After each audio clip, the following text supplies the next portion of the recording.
The map you see there on the PowerPoint represents the location of the Yoruba in modern Nigeria. But as a group, they're bigger than that. So we can draw a different kind of map that will represent them in different parts of the globe. And they're one of the best known African groups and one of the best researched in the world. They created formidable empires, notably the Oyo Empire, whose territory extended as far as the eastern boundaries of modern Ghana, and their reach extended into what you will now call 4 countries. A Pan-Yorubana developed, which is one of the concepts that I coined, and you will see the relevance of it, in which from the boundaries of Cameroon to Gambia, you are going to see traces of Yoruba influence. And these traces of Yoruba influence most prominently displayed in cultural items subsequently crossed the Atlantic, creating a bigger Yoruba identity. At the core of this identity is language, spoken by over 40 million people.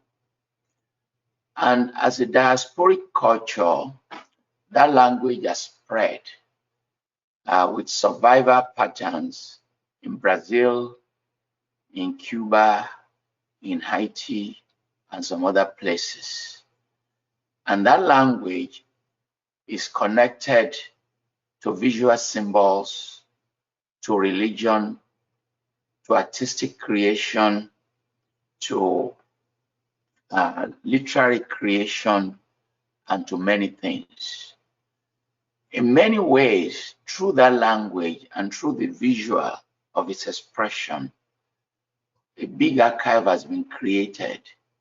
And this archive, in many instances, is now part of the world heritage, so that there's hardly a major country in the world you go that you are not going to find an element of Yoruba, maybe in music, as in Asha, if you're in Germany, or if you're in Britain, the British Museum.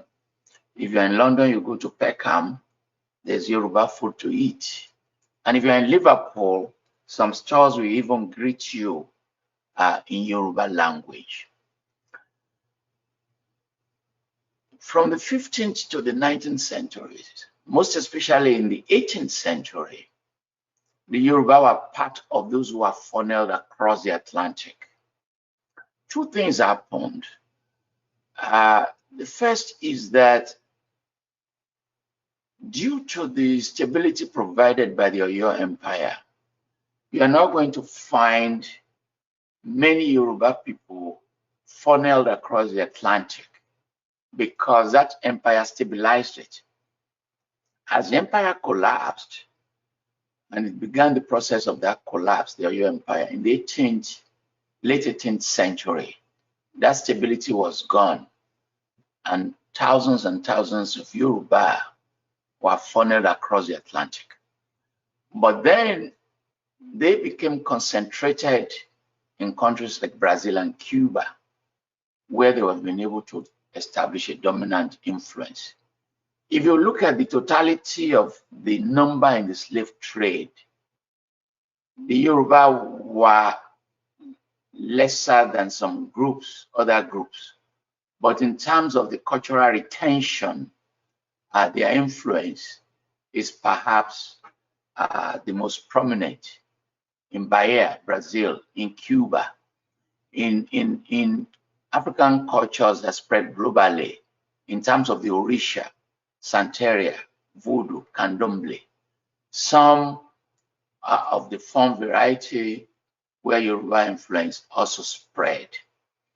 And various arguments in the study of the African diaspora, various arguments in the study the Black Atlantic.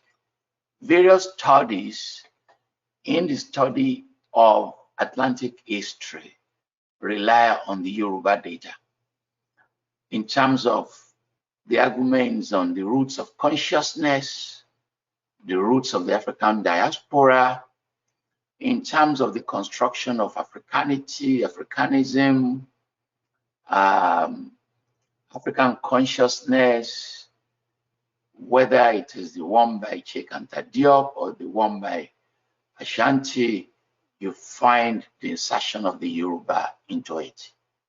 And there is tremendous cultural awareness in the age of globalization in which the Yoruba data is there. Nollywood, the third biggest film industry in the world today, following Bollywood and Hollywood, has so many Yoruba elements.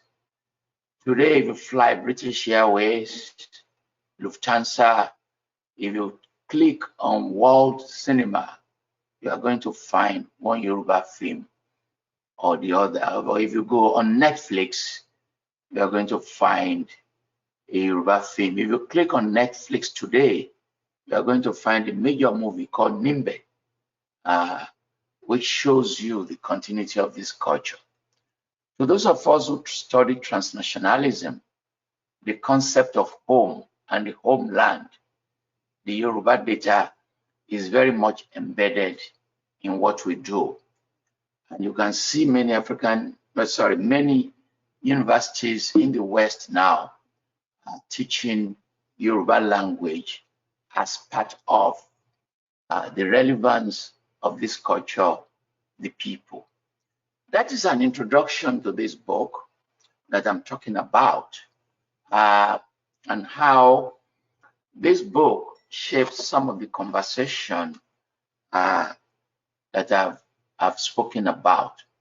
And in this book, which is comprehensive, it could have been bigger, but there's always a limited space in publishing.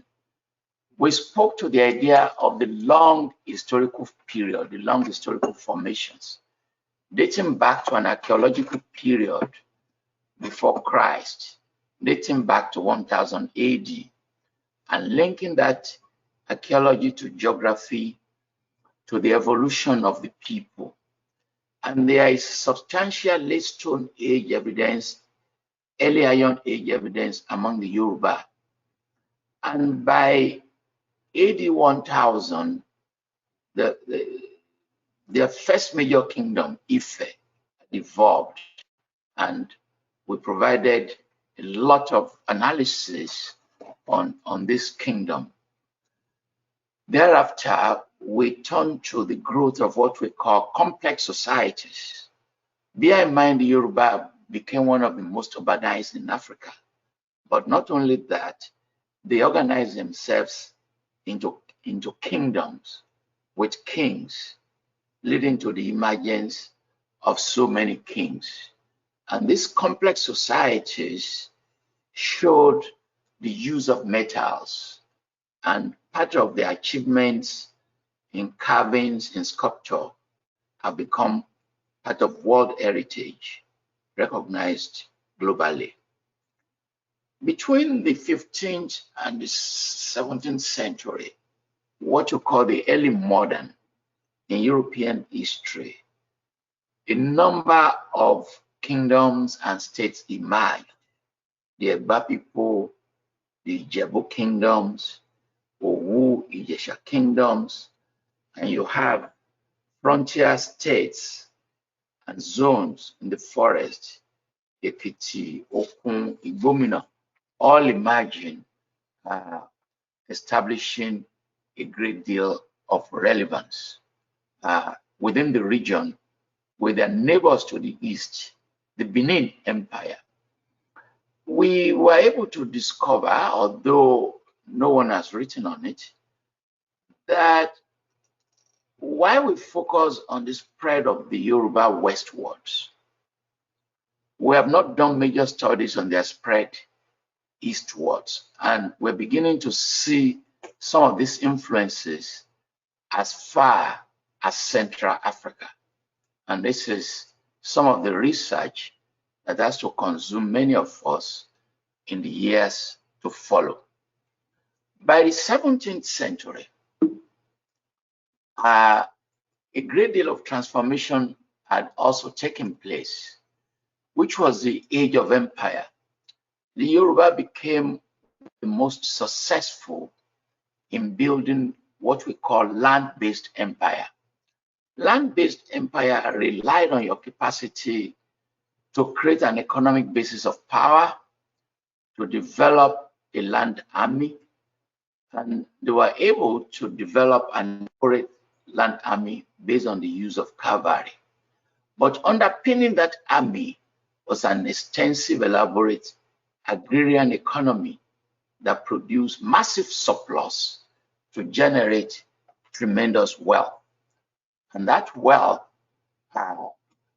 became useful in transforming society. In chapter 6 of the book that looks at the 18th century, you now begin to find the connections of the Yoruba to the Atlantic world, creating internal revolutions, creating the expansion of commerce, creating the building of kingdoms, creating the accumulation of wealth, creating the redefinition of society, shaping gender roles, shaping relationship between kingship and kinship, and shaping an intellectual orientation.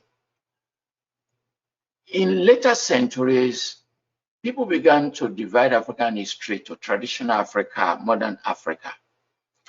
And many of these turned out to be very misleading.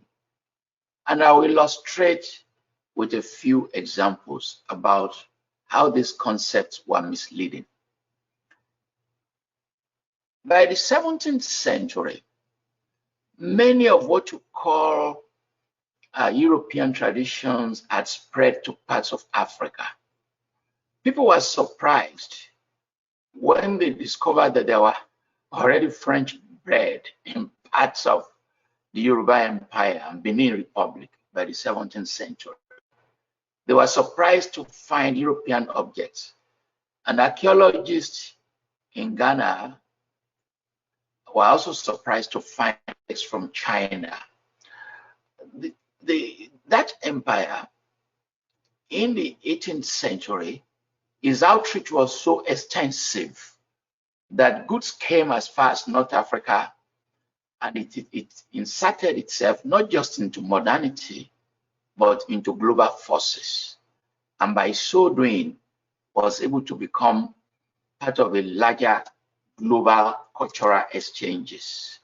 It is important to realize this as we frame notions of modernity and tradition, that what you call European modernity, as it has been argued, had elements of contributions from West African empires and some of the Asian. And what you call European commodities, European goods, leather products were also connected to this extensive traffic. What people do also not talk about is how the regions of contemporary Cote d'Ivoire and Mali, areas that you call the Mali Empire, Ghana Empire, Songhai Empire, they were connected with the Yoruba, and people moved across the savannah using the traffic and the stability of this empire. That extensive movement we have not been able to track.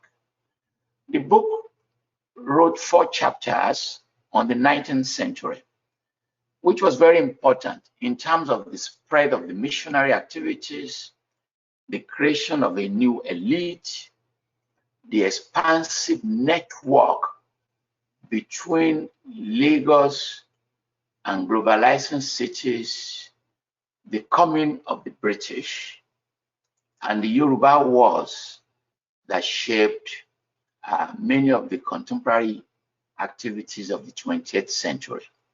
It was an age of transformation, an age of revolution in terms of Western education, new religion, the definition of Yoruba spaces, the emergence of new states, as in the Empire of Ibadan, the rise of new cities like Abeokuta, Ogbomoso, Ilorin, all establishing their own dominant politics. It was also an age of revolution in trade in which the Yoruba inserted themselves into a global marketing network, selling cocoa and palm kernel and palm oil, and receiving in return European commodities.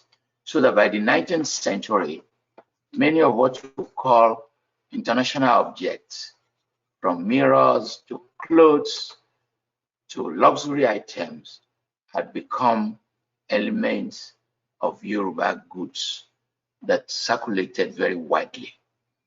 When we entered the 20th century, you began to see the continuity of practices which we discussed in 3 chapters, the economic basis from the long pre-colonial history, consolidated in the colonial, the rise of the Orisha and the Yoruba, the entire zone of aesthetics, body adornment, music and arts, which continue to flourish ever since.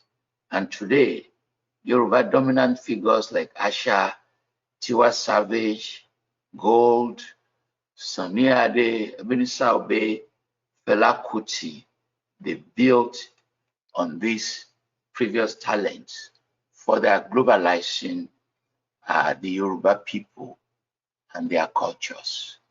The Yoruba entered the colonial state like other Nigerian states, like other African countries. And in chapter 14, we look at the rise of a new identity, changing formal economy, the rise of education as a source of mobility, how new arrangements developed in cities, and how a new social network emerged in ways in which the Yoruba also become not just a dominant intellectual space in Nigeria, but in the world. A knowledge economy developed, which has been built upon with many universities today, so many, both private and public, building on a long tradition and a long heritage. The post-colonial period, which closes the book, looks at the struggles for power in Nigeria, the politics of federalism, the struggles among the elite, the desire to have Yoruba to become the presidents of the country, the troubles and tribulations, various elections. In all these struggles, major figures emerged, dominating the political space. The Yoruba became part of the central issues, central people in the politics of modern Nigeria. In all the major arguments that involve federalism, secession, consolidation of power, you find the Yoruba being represented. And the politics in federal Nigeria began to shape Yoruba identity and began to lead to new conversation about whether they should create what they call an Oduduwa Republic in modern Nigeria. There have always been arguments and conversation as to whether the Yoruba should remain in Nigeria or as to whether they should create their own country. That modern politics remains with us. And the challenges of modern democracy remain with us. Let me close this conversation by talking about the achievements of this book. The first is that for those of you who do not want to read many books, this is a one-stop book for you. And for those of you who are already embedded in the scholarship, it offers a major advantage. My co-author is an archaeologist, and this is one of the very first books to successfully integrate using archaeological evidence to a longue-durée understanding of the Yoruba people. It's that archaeological part is intensely original, and it covers the early period, blending it with modernity. Second, if some books have centralized the role of Oyo and Ife, this book does not ignore them, but it moves beyond Oyo and Ife to pay critical attention to other kingdoms and to demonstrate their relevance. Third, you find cogent analysis on the economy, focusing on issues of agriculture, distribution, the organization of labor. It is also one of the very first books to integrate Islam into the analysis, focusing on the Islamic factor among the Yoruba. And that Islamic factor keeps building up in contemporary society. How that integration you will not find in many previous books. And we also integrate social forces, cultural forces, political forces, the role of gender, bringing into conversation with other established ideas on politics. And it's also the first book to integrate the Yoruba in the diaspora in Cuba, in Brazil, in the US, to developments among the Yoruba in West Africa. So these major themes put together in one book create relevance for the book, and it means for those being introduced for the first time to Yoruba studies, a book they can actually consult before they read other books. Thank you very much for listening to me. I'm glad to take as many questions as you have. And if the time is not enough, if you send me an email, I will continue to answer your questions by email. Thank you.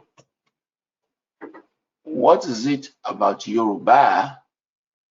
The question is from Gromko Dumeje.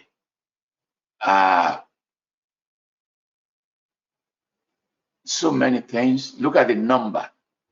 The Yoruba are bigger than so many countries. They're bigger to all the Scandinavian countries. They're bigger than the state of Israel. They're bigger than Senegal, bigger than Gambia, so many countries. So that size is an advantage. And that language on its own can sustain the educational system from the elementary to the university level. In other words, the number of speakers is enough to sustain a knowledge economy. Why they have not been doing it is a question that we can ask. And then you have a large intellectual community all over the world in virtually all fields, whether you talk about medicine or you talk about the humanities, you find how the Yoruba factor is very big. My city, where I was born, Ibadan, we call it the intellectual capital of the country, just because of the intensity of the knowledge that it has generated. within the radius of 30 minutes, anywhere you turn in Ibadan, there's a university. And then you have the role of the Yoruba in politics.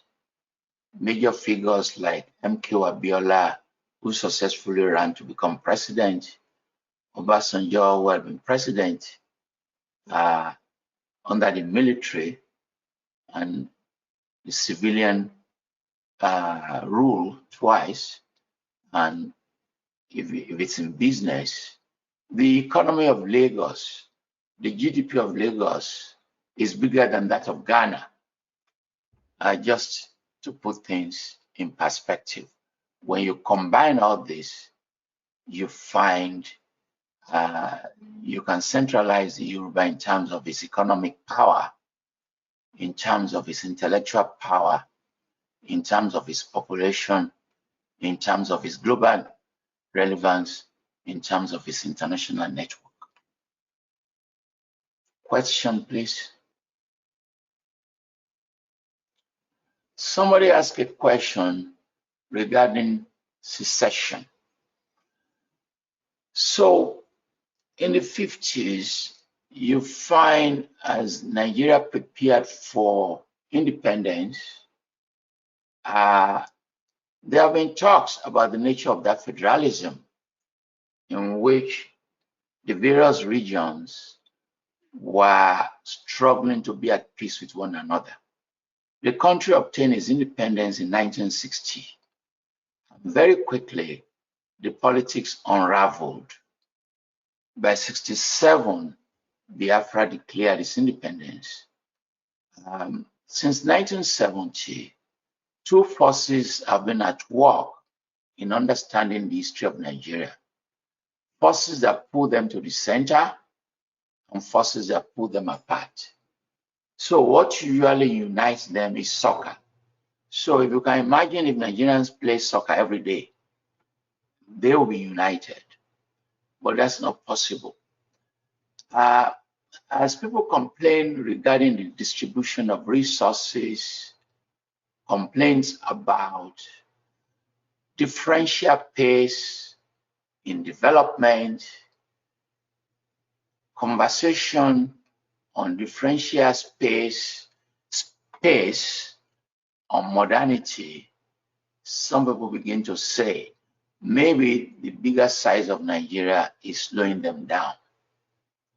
And in the last few years, because of various crises, the Boko Haram in the Northeast, the activities of the herdsmen, insecurity in the country, people come up with the argument that is it not possible for each part of the region to go alone? And some elements of Yoruba politicians have been advocating this. So the question is, do you want a bigger Nigeria where that size can protect you? I am for that, and I'm also for Pan-Africanism. Or do you want a fragmented Nigeria where Coca-Cola will be richer than your country? Bear in mind, we now have non-governmental individuals. We now have enormous amount of money in the pockets of a few individuals. India has 7 billionaires. We now have people like Bill Gates and Dell, individuals who have more money than countries, who can actually buy a country if it is offered for sale. So do you want to forgo the advantage of size? Or do you want to stay within that size and struggle for semi-autonomy and convert your knowledge economy into building a formidable fourth industrial revolution?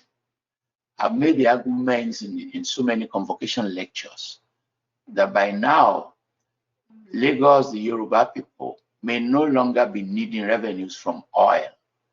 Rather, they can develop a knowledge economy where their universities can produce people with talents and skills to feed the entire world for outsourcing, for skills transfer to other places. That knowledge economy can supply the entire West African region with well-trained human power. And this is something they can also be thinking about instead of thinking about secession. Thank you, Mr. Collins, for that question. I appreciate it. Next question, please. My question, I've not found that, is how does the word Yoruba come to be used to identify a group of people? Thank you very much. When I was talking about the enslavement of the Yoruba, I mentioned there were 2 points, but I forgot the second one, which is in the 19th century, during the abolition of the slave trade, Sierra Leone and Liberia began to receive freed people, freed from the Americas and freed from captured on the sea. And many Yoruba find themselves in Sierra Leone forming the Creole, and they were calling them Aku, A-K-U. In Brazil and Cuba, they were calling them the Aku and calling them Eku. It's a form of greeting. If you've been to Ibadan or to Oyo, they greet you Aku, Eku, Eku, and they give them that name. So as an identity, it's been long established. So, and in the 19th century record, in Haiti record, in Cuban record, Brazilian record, they call them Lukumi, L-U-K-U-M-I or L-U-C-U-M-I. They call them Aku. They call them Yoruba. It was in the 19th century that the modernizing elite in Sierra Leone, under the influence of Ajayi Crowther and later on Samuel Johnson, began to popularize the use of the Yoruba. And bear in mind, it became one of the earliest African cultures and group to develop an orthography. And with very little modification, that orthography has remained since the 19th century. That orthography derived from how the Oyo, who formed the Oyo Empire, used that language. But very quickly, the Yoruba modernizing elite in Sierra Leone and in Lagos settled for that orthography. And by 1897, when Samuel Johnson was writing the first major book on the Yoruba, that orthography had become well established and very well accepted. So that by the time you get to the 20th century, Yoruba becomes to be used not just as a language, but as an identity, as a definition of southwestern Nigeria, and if you cross to the Republic of Benin, as a dominant cultural influence in the southern part of the Republic of Benin. And if you keep traveling to Togo and to the Egbe, you begin to see the Yoruba factor. If you turn to the sea, the Atlantic Ocean, that sea had been used for centuries as a carrier of trade.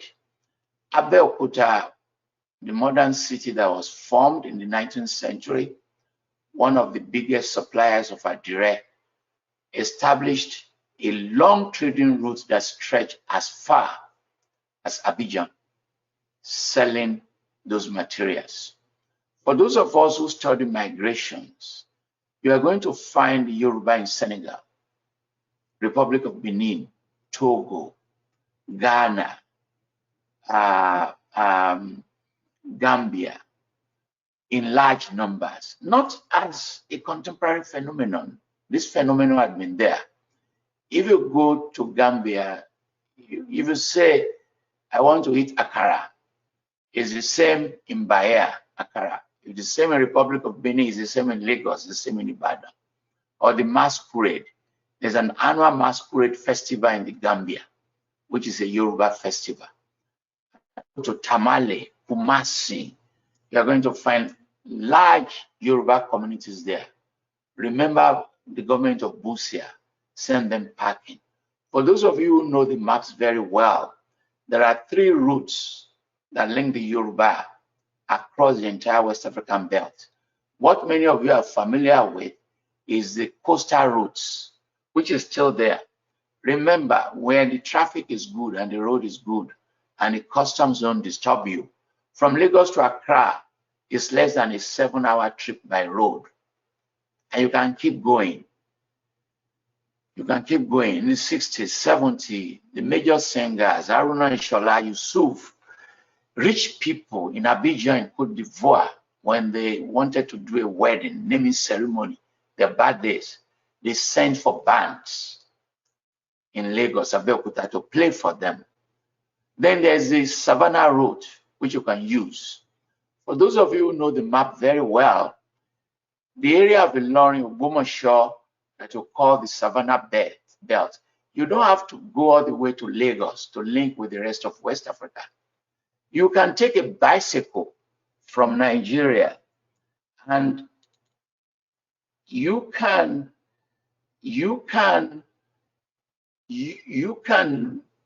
take your bicycle from the Igbo area in areas that you call northern Nigeria and ride your bicycle to Ghana. In the 70s, in my Volkswagen Beetle, I made that trip traversing 4 countries in West Africa. So the map makes it look bigger than what it is. But culturally, it is very dense. And when next you go to Lagos, the traffic is bad, but if you can overcome the initial one, by the time you get to Badagry, you're going to be seeing a complex society. Fon, Yoruba, Awori, Egun. And if you keep traveling up until the area of Senegal, you're going to find that complexity.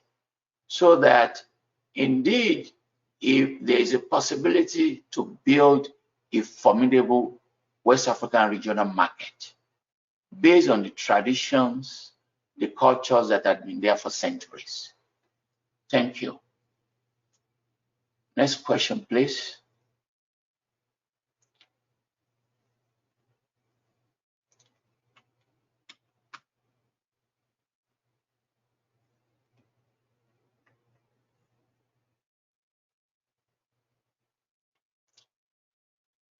Questions?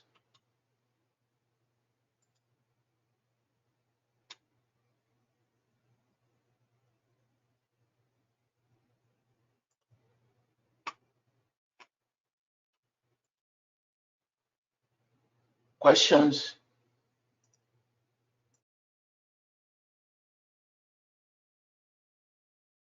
Do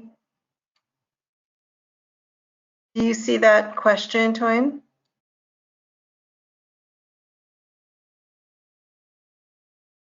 No, the last question that I saw is the one that I answered. How does the Yoruba... Would you like to scroll down? Can you scroll down? This one starts, what exactly is the import? Oh, the import of Islamic factor. Thank you very much. I'm very grateful. So the Yoruba people are divided by religion. It is not a one zone group. And I will use myself as an example. I come from Christian families, but on my mother's side, they were Muslims, and they're still Muslims. My grandfather was a pastor, a church pastor, but his wife was a Muslim. I hope you're listening very carefully. When they were looking for a child, it was very difficult, and they tried the Christian priests, they tried the Islamic priest. They could not get a child who became my mom. And they went to the God of thunder and lightning called Shango. And it was Shango, according to their belief, that gave them my mother.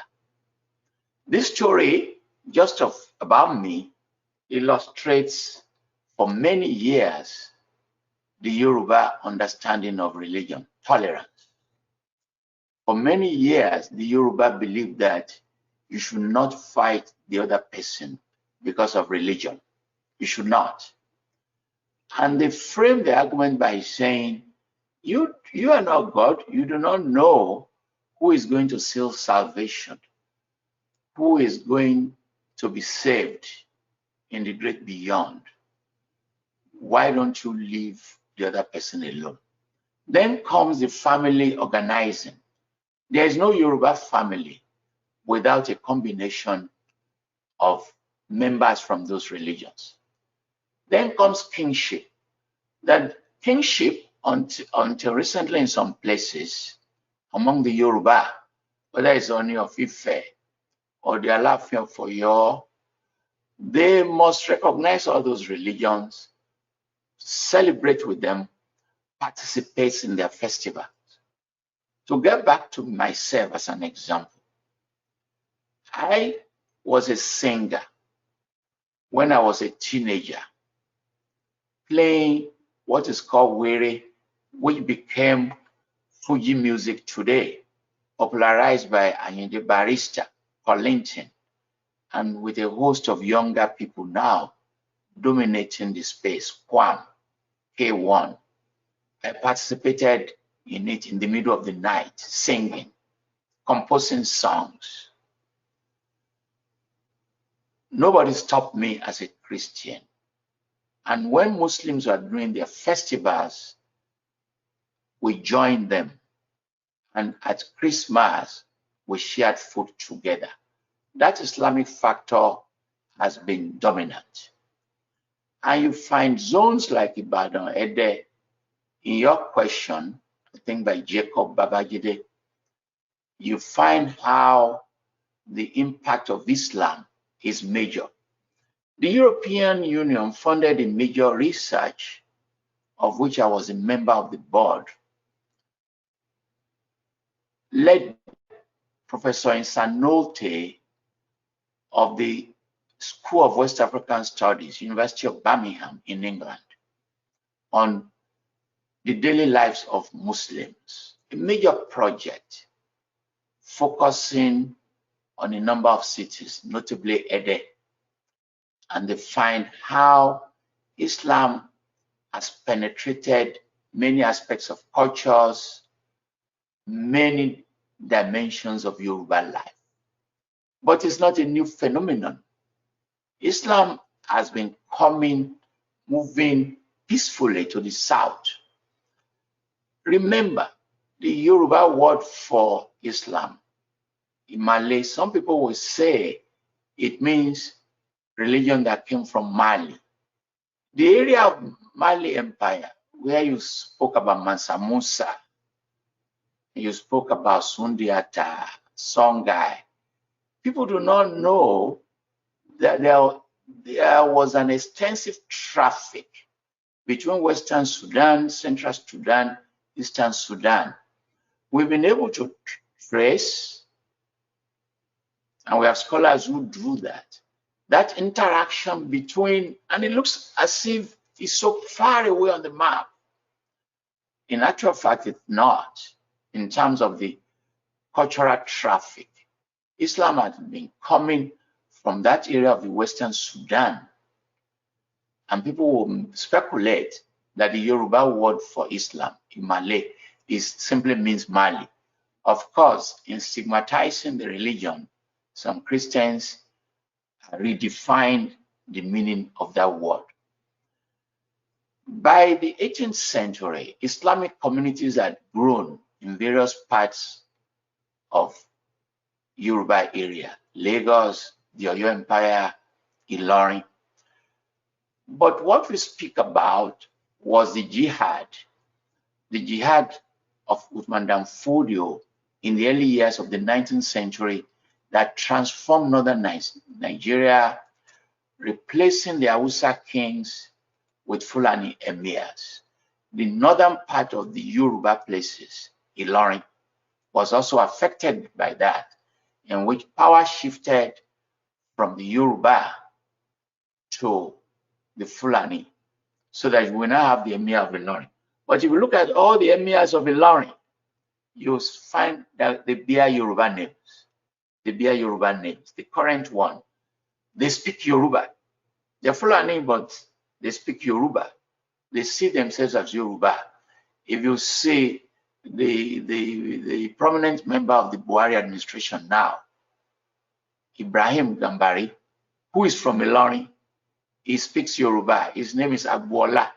There are many like that. And that Islamic factor has remained.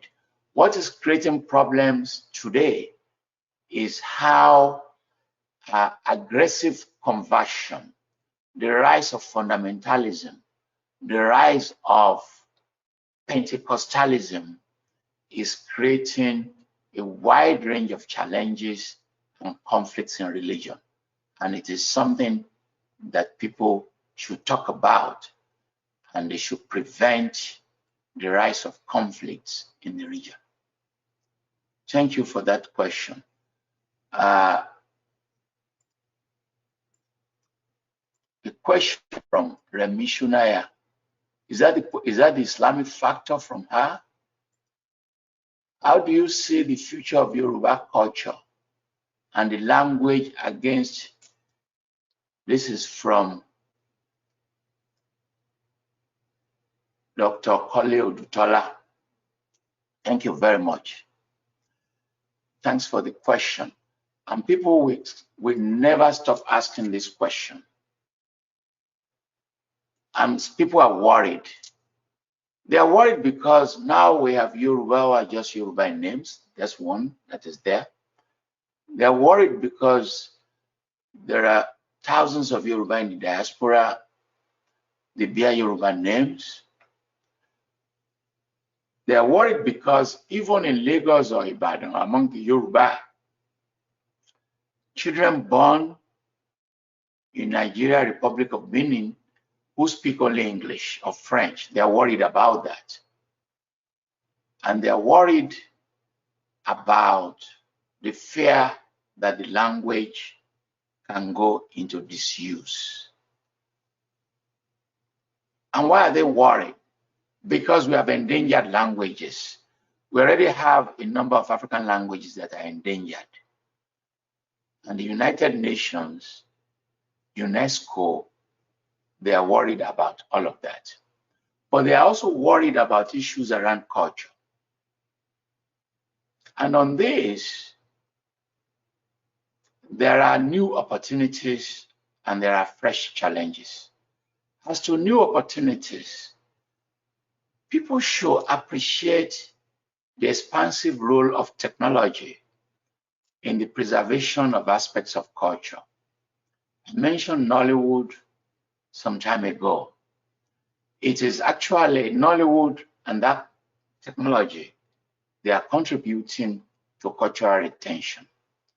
People should appreciate interest in the languages in universities, in schools, Western universities. That is ongoing. And people should appreciate that that number is very protective. You can't just have 40 million people and their language will become extinct. Having said that, there's a lot of work to do. One is to go back to Cuba, Brazil, Haiti, and begin to study many of what they've done in terms of cultural retention, begin to study many of what they have done in terms of integrating Yoruba religion and culture into modern practices. Although things like divination moved from the Yoruba across the Atlantic to Brazil, to Cuba, we have so many things to learn from them. Second is the fusion, which we attempted when I was teaching at the Obafemi Awolowo University. In fact, the university bought a Yoruba house in Brazil. And you find Vijay, Nascimento, Olabiyi, all of them are fusing these transatlantic connections. We have to return to that. One day, Abibola started the Orisha Day. We have to empower that. A third is to create powerful academic, intellectual, cultural, activist interest in the promotion of languages. Also remember, in the 70s, the University of Ife pioneered the teaching of Yoruba in schools. They established pilot projects, a 6-year pilot project that you use only Yoruba to teach throughout the elementary years till the age of 12. Babs Fafunwa, Professor Bisi Afolayan, Chiva Ile-Ilana, Michael Afolayan, who is still alive, they pioneered this project, and we have to return to it. Not just as a pilot project, but insisting on the use of the Yoruba to teach in schools. In other words, we have to embark upon transformational projects. We have to create movements. But in this, we have to appeal to Pentecostalists, to Christians, some of who are among us. Years ago, we used to have a prominent politician by the name of Bola Ige, who became the Attorney General of Nigeria. He was the governor of my state. He was a major figure. And we tried to revive an annual Yoruba festivals. We held a series of meetings. And one person suggested we should go and get the blessing of Pastor Adeboye, the leader of the Redeemer's Church. Why? Because the Pentecostalists, Christians are making one fundamental error. They are confusing Asha with Esin. They are confusing culture with religion. They are confusing Christianity with tradition.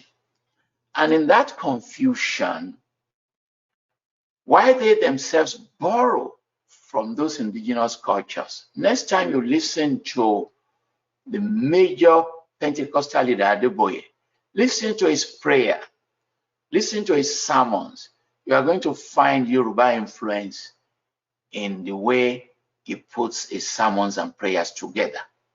But we have to appeal to them to please make a distinction between religion and culture. Make a distinction between religious practices and customs and cultural practices.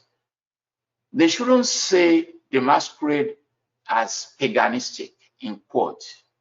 You may argue that, okay, the masquerade is no longer coming from heaven, but it does not mean you cannot integrate the practices into modern festivals. And the city days, Yoruba city celebrations, Ilesha Day, Ibadan Day, we have to appeal to our Pentecostalist brothers that they should let people celebrate that. Is it possible? Yes. The Catholics allow the Yam Festival among the Igbo. In fact, they integrated it into an annual event which the Catholic Church supported. The same thing was done in Brazil, in Cuba. Yoruba gods and goddesses, they gave them new names like Angel Gabriel. The angels became used to label Yoruba gods and goddesses. We have to appeal to fundamentalist Muslims not to destroy elements of these cultures. And we have to, it's a major appeal we have to do, because by attacking what they call paganistic religion, or pagan practices, they are doing a lot of damage to those cultures. Thank you.